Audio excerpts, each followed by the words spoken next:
by being a copycat, a mimic, carefully observing others, taking in every small detail. I learned by watching my friends in the classroom, in the schoolyard, how they played and interacted with each other in a language I barely understood. I learned by listening to everything and everyone, straining to know how and when to say what. It was 7 years ago. I was new to Canada, I was new to English, and I was desperate to soak in every small detail so that I may be able to express myself, make new friends, and of course, keep up in school. Grade 5 in a new language wasn't easy, but I was blessed to have a supportive teacher whose name was also Michelle. She eased my worries and encouraged me to step outside of my comfort zone. I tried to learn at least 5 new words every day. It became almost like a game that you can earn high points and level up, which in real life meant that I was actually able to make friends and gain more knowledge. But it was actually more than that, because with each new word I acquired, I was one step closer to unlocking a new power, the power of connection. From grasping for words to being able to have a conversation, I was leveling up my game. I could complete assignments on my own, do my part in group projects, and I wasn't shy to raise my hand and ask questions in class. I even got bonus points, which in real life meant spending time with my new friends and even staying over at her house and trying her mom's famous mac and cheese. I never thought this was possible a few months earlier. Accumulating new words on playdates, gleaning tiny tits and bits here and there, I was always hungry for more, knowing that with each new word, I gained more power. The power of connection. A power that knowing a language unlocks, how walls are broken down between people when they all have something in common.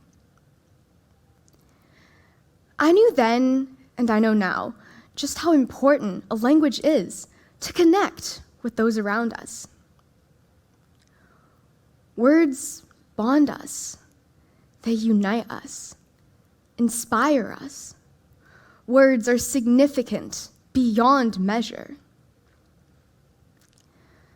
And I knew that I needed to impart this gift of words to others. So I joined the Spanish club at school to form connections in another language. I chatted with my kids from Guatemala online every Wednesday at lunch. As I learned Spanish, I began to teach them English.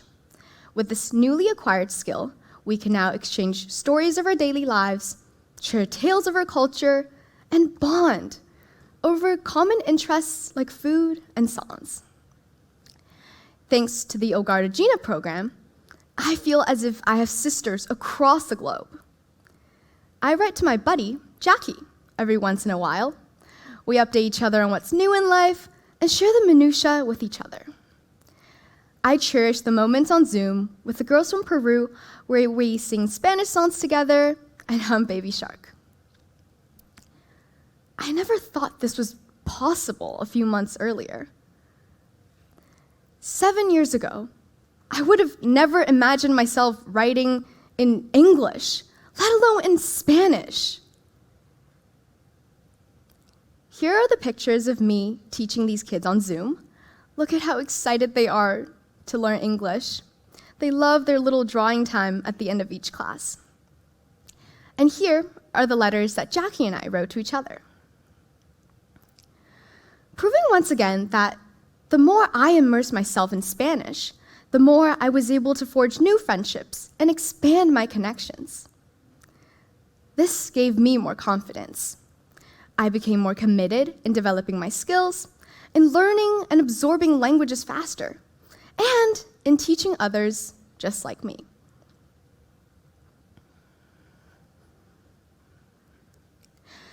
I have even started to develop my own teaching plans based on various themes that I feel will be of use to the kids in their future.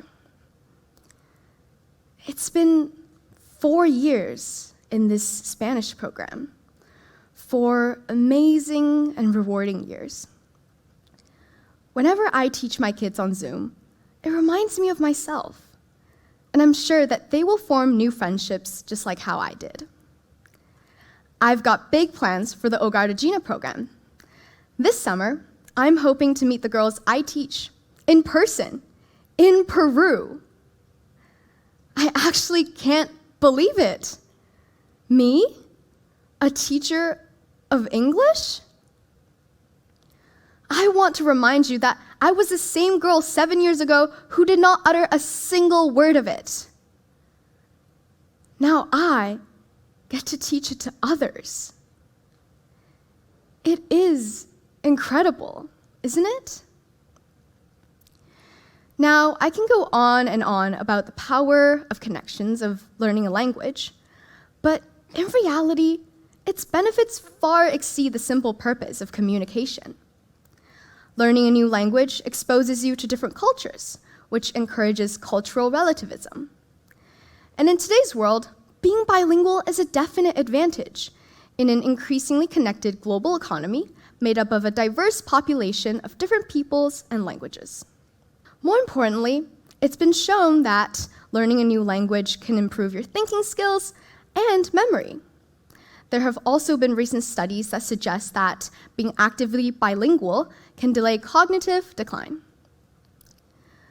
So now, not only can you make new friends, you can also safeguard your future brain, and that's pretty cool. And the best part of this is that we all have this ability to learn from others, adapt, and then share this knowledge with more people. Every single one of us can decide to learn a new language at any time. And with fun and entertaining apps online, this is becoming easier by the day. And as English increasingly becomes, for better or worse, the lingua franca, and learning a second language may seem, perhaps at times, unnecessary, be reminded of its priceless benefits. Because ultimately, language isn't just about memorizing vocabulary words and dry grammar concepts. It's about empathy and understanding. It's the key to communication. It's building bridges around the world. And it's showing the other person that you are willing to see the world through their lens. I feel thankful to have the ability to communicate, converse, and connect in more ways than one. Every single one of us can learn a new language today. Thank you.